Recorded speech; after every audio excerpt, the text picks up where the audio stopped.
Hi students, இப்போ நம்ம பார்க்கக்கூடிய ரொம்ப முக்கியமான ஒரு வீடியோ கிளாஸ் 11th கெமிஸ்ட்ரி தமிழ்ல வேதியியல் government school and matriculation school Tamil medium and English medium ஸ்டூடெண்ட்ஸ்க்கான most important golden 2 mark 3 mark and 5 mark questions including problems.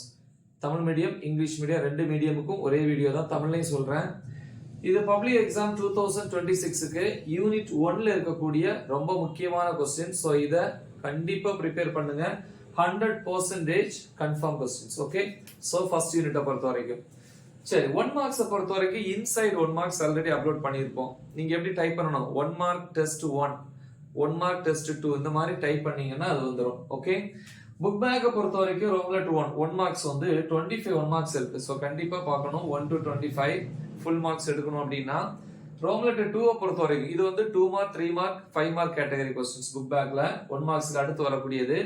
Question number 26, 27, 28, திருப்பி 30, 32, 34, 36, 38, 39, 40, 42, 43, 44ல செகண்ட் தேர்டு, 45ல செகண்ட் தேர்டு ஃபோர்த்து.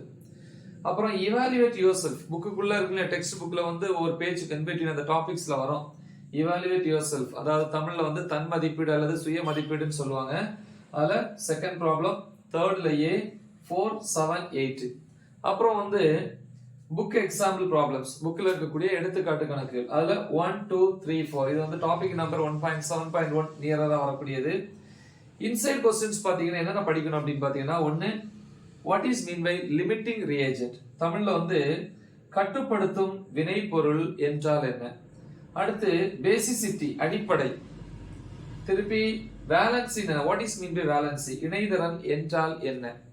அப்புறம் calculate equivalent mass of H2SO4 அதாவது H2SO4 னுடைய சமமான நிறையை கணக்கிடுக. H2SO4 என்னது? Sulphuric acid, தமிழ்ல வந்து கந்தக அமிலம். கந்தக அமிலத்தினுடைய சமமான நிறையை கணக்கிடுக. சரியா? அதுக்கப்புறம் பாத்தீங்கன்னா how many moles of hydrogen is required to produce 10 moles of ammonia, அதாவது 10 மோல் அளவுள்ள அமோனியாவை உருவாக்க எத்தனை மோல் ஹைட்ரஜன் தேவைப்படுது. அடுத்து calculate the oxidation states of oxygen in H2O2 and KO2, அதாவது வந்து என்ன கேக்குறாங்க அப்படின்னா ஆக்சிஜனின் அதாவது H2O2 மற்றும் KO2 வில் உள்ள ஆக்சிஜனின் ஆக்சிஜனேற்ற நிலைகளை கணக்கிடுங்க. திருப்பி oxidation number of underlined elements, அதாவது இந்த அண்டர்லைன் பண்ணிருக்காங்க இல்லையா, சோ இந்த தனிமங்களினுடைய ஆக்சிஜனேற்ற எண்களை கண்டுபிடிக்க சொல்றாங்க. CO2ல C அண்டர்லைன் பண்ணிருக்காங்க, H2SO4ல S அண்டர்லைன் பண்ணிருக்காங்க. அப்புறம் இன்சைட் டாபிக்ஸ்ல வந்து டாபிக் நம்பர் 1.8.1 1.8.2. சோ இவ்வளவும் யூனிட் 1 பொறுத்த வரைக்கும் நீங்க கண்டிப்பா ப்ரிப்பேர் பண்ண வேண்டிய ஏரியாஸ்.